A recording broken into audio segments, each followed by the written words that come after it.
আসসালামু আলাইকুম, স্বাগত জানাচ্ছি আরটিভির সন্ধ্যার সংবাদে। আপনাদের সঙ্গে আছি আমি সৈয়দা সাদিয়া বেনাজির এবং আমি হাবিবা আফরোজ। 4 দিনের সফরে অন্তর্বর্তী সরকারের প্রধান উপদেষ্টা ডক্টর মোহাম্মদ ইউনূস এখন যুক্তরাজ্যে। লন্ডন সময় আজ সকাল 7:05 এমিরেটস এয়ারলাইন্সের একটি ফ্লাইটে সেখানে পৌঁছেন তিনি। সফরের প্রথম দিনে স্থানীয় সময় দুপুর 2টায় দেশটির সর্বদলীয় সংসদীয় গ্রুপের সঙ্গে বৈঠক করবেন প্রধান উপদেষ্টা। বিকেল 5:30টায় কমনওয়েলথ মহাসচিবের সঙ্গে সাক্ষাৎ করবেন। রাজা তৃতীয় চার্লসের সঙ্গে সাক্ষাৎ ছাড়াও ব্রিটিশ প্রধানমন্ত্রী স্যার কিয়ার স্টারমারের সঙ্গেও বৈঠক করবেন ডক্টর ইউনূস। 13 জুন লন্ডনে তার সঙ্গে সাক্ষাৎ করবেন বিএনপির ভারপ্রাপ্ত চেয়ারম্যান তারেক রহমান।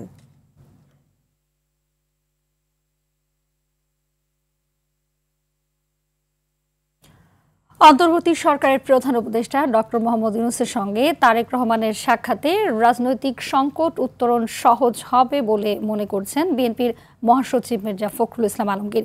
তিনি বলেন, দলের স্থায়ী কমিটি তারেক রহমানকে যে কোনো বিষয়ে সিদ্ধান্ত নেয়ার এখতিয়ার দিয়েছে। আরও জানাচ্ছেন বিপুল দেব রায়। গুলশানে দলের রাজনৈতিক কার্যালয়ে গণমাধ্যমের সঙ্গে ঈদ শুভেচ্ছা বিনিময় করেন বিএনপি মহাসচিব মির্জা ফখরুল ইসলাম আলমগীর। এই সময় তিনি কথা বলেন লন্ডনে প্রধান উপদেষ্টার সঙ্গে দলের ভারপ্রাপ্ত চেয়ারম্যানের সাক্ষাৎ নিয়ে। সাক্ষাৎকারটা হলে অনেক সমস্যার সমাধান হয়ে যেতে পারে এবং অনেকগুলো সহজ হয়ে যেতে পারে। ফখরুল বলেন, জনগণের ভোটে ক্ষমতায় যেতে চায় তার দল, তবে এপ্রিল মাসকে নির্বাচনের জন্য উপযুক্ত মনে করেন না তিনি। কারণ এটা নির্বাচনের দল, এটা নির্বাচন করেই ক্ষমতায় যেতে চায়।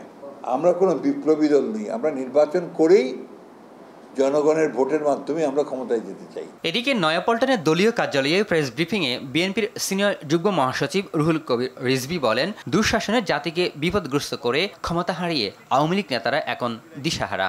সাবেক স্বরাষ্ট্রমন্ত্রী বলছেন যে প্রয়োজনীয় অস্ত্র নিয়ে নামবো। তাদের ভাষা দেখুন, এখনো ক্ষমতা হারানো সামাল দিতে পারছে না। সেই যে নেশা, সেই নেশার মধ্যে বুঁদ হয়ে আছে। বিপুল দেবরাই, আরটিভি, ঢাকা।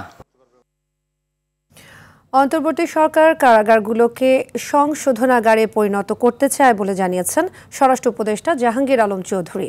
দুপুরে গাজীপুরের কাশিমপুর কেন্দ্রীয় কারাগার পরিদর্শন শেষে তিনি একথা জানান। এর আগে গাজীপুর মেট্রোপলিটন পুলিশের গাছা থানা পরিদর্শন করেন স্বরাষ্ট্র উপদেষ্টা। সেখানে তিনি বলেন, জুলাই হত্যা মামলায় আসামির সংখ্যা বেশি হওয়ায় তদন্তে সময় লাগছে। মামলা বাণিজ্য ও দুর্নীতিতে জড়িতদের ছাড় দেয়া হবে না বলেও হুঁশিয়ারি দেন উপদেষ্টা।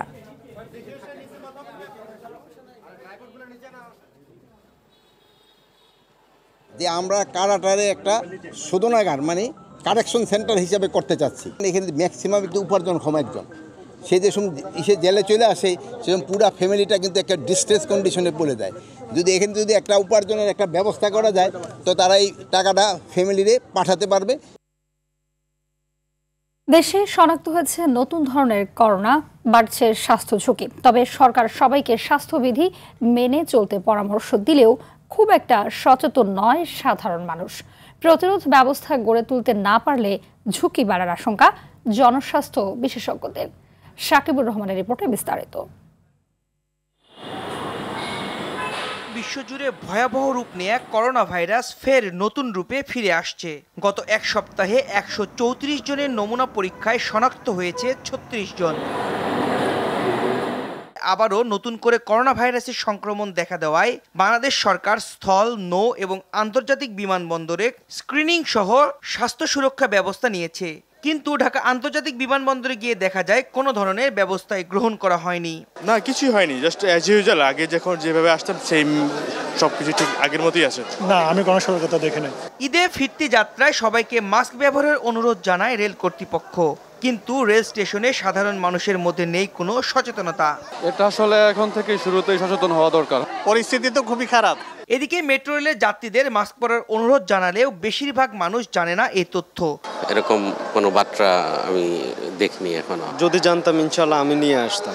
সারা দেশের মানুষের করোনার লক্ষণ আছে এমন সবার করোনা পরীক্ষা করে রোগী বের করে প্রতিরোধ ব্যবস্থা নেওয়ার তাগিদ জনস্বাস্থ্য বিশেষজ্ঞদের। কোভিডে এবারে কত লোক আক্রান্ত হচ্ছে, এর উপর ভিত্তি করে আমাদের প্রতিরোধমূলক ব্যবস্থাগুলো নিতে হবে। বিমান, মেট্রো, ট্রেনে সতর্কতা জারি সহ দেশের সব বন্দরে নজরদারি বাড়ানোর তাগিদ দেয়া হয়েছে, তা যথাযথ পালনে কঠোর হওয়ার পরামর্শ বিশেষজ্ঞ চিকিৎসকদের। মুখে মুখে নজরদারি করে লাভ হবে না। সাকিবুর রহমান, RTV, ঢাকা।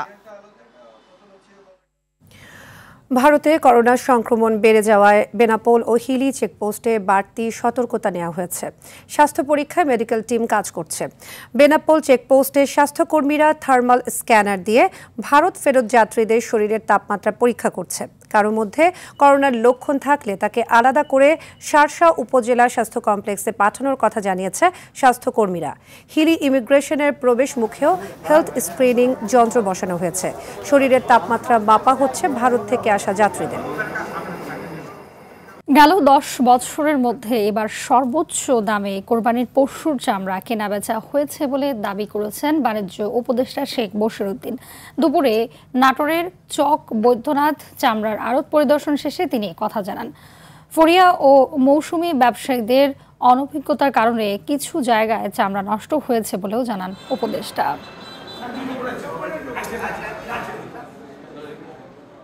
রিপোর্টের বিনিময়ে আপনারা স্পষ্ট দেখতে পাবেন বিগত 10 বছরের ভিতরে সবচেয়ে সর্বোচ্চ মূল্যে চামড়া বিক্রি হচ্ছে। শিল্প মন্ত্রণালয় যখন লবণ চাষীদেরকে সহায়তার উদ্দেশ্যে 7.5 লক্ষ মণ লবণ কিনেছে ফ্রি দেওয়ার জন্য, এর ফলে বাজার ব্যবস্থায় একটা সুষম কাঠামো তৈরি হয়েছে। সন্ধ্যার সংবাদে পর্যন্তই। রাতের সংবাদ 11:15 দেখার আমন্ত্রণ রইল। ধন্যবাদ সবাইকে। ধন্যবাদ।